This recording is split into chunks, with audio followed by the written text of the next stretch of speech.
In this video, I'll be discussing application of momentum and energy conservation in gravitation. So I'm taking one very small example by which you'll be very clear. Suppose that there are two particles like this. Let's say mass small m and capital M. Fine. Now suppose, or let's take, this is 3m, just to make question little bit easy. Suppose that they were initially at probably 6r distance apart. So this distance is 6r. Both the particles are free to move under their gravitational attraction force. Okay, so if we release them from rest,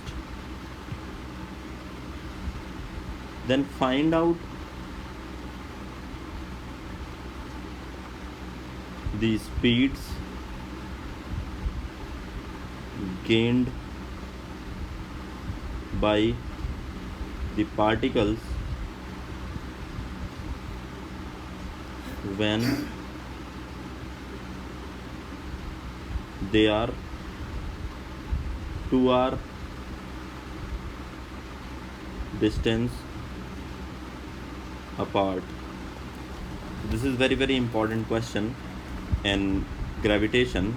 So now basically what I am saying here, let's say after some time, obviously they both will feel the same constant gravitation force like this, so they will start moving. So at certain instant m is, let's say, here, and 3m is somewhere here.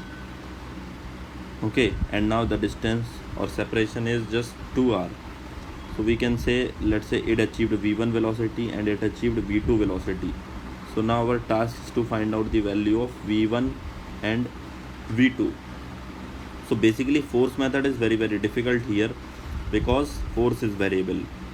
So better we can utilize the energy conservation. Why? Because there is no other force, there is no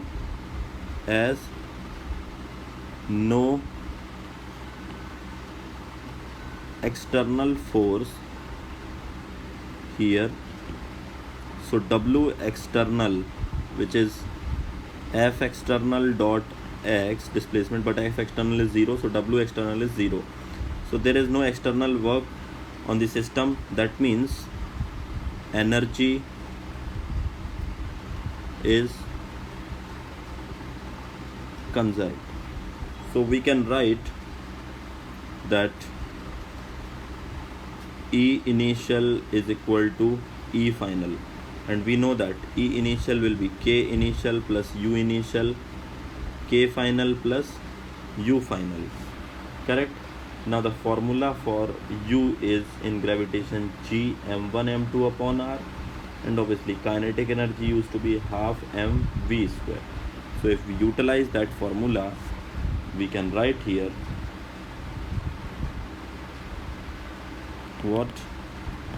So initially particles are at rest, initially both are at rest, that means velocity is 0.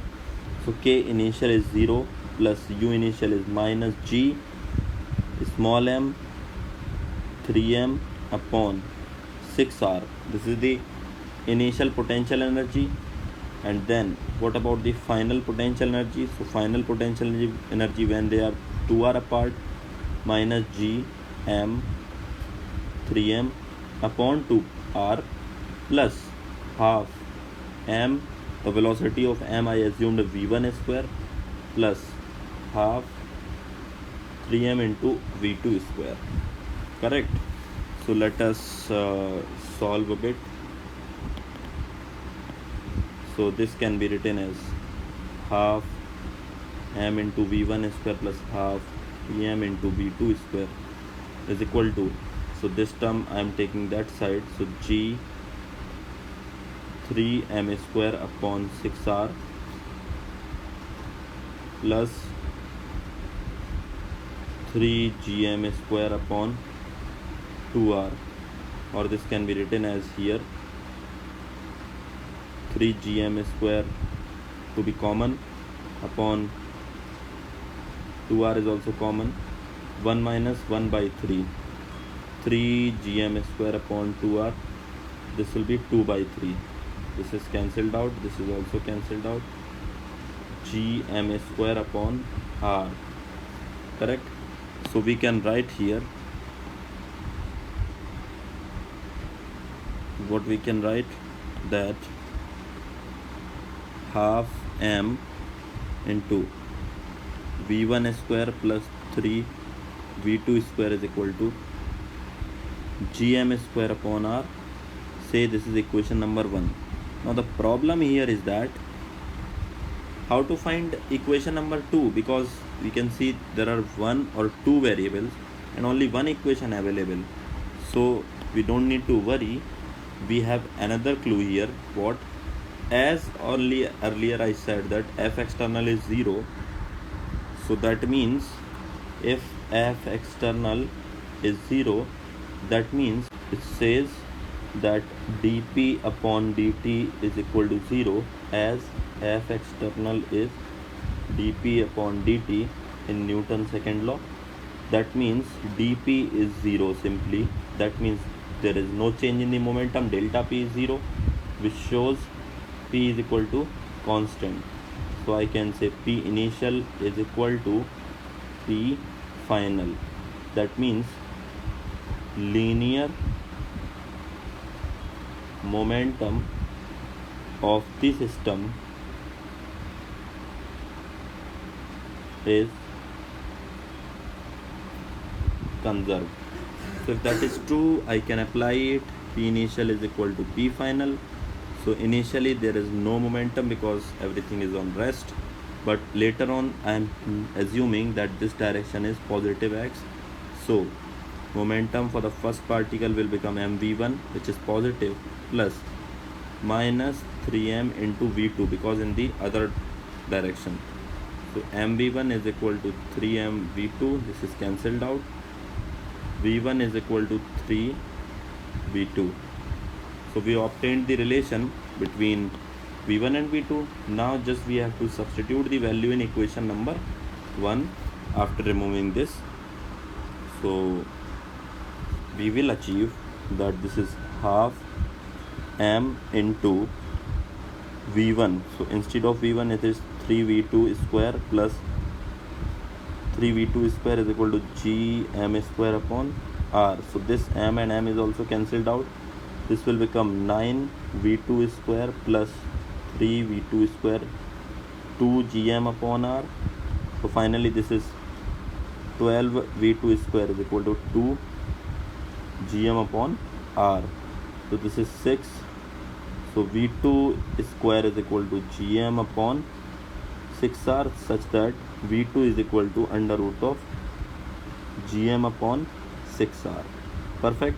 Once we achieve the value of v2, then v1 is already achieved, that this is 3v2, this is 3 under root of gm upon 6r. If you wanted to solve further, you can take this 3 inside.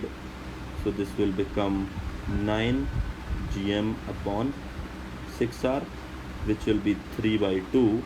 So from here v1 will be under root of 3 gm upon 2r. So these are the answers which are important, and of course the method is very important in terms of gravitation, because energy momentum and momentum conservation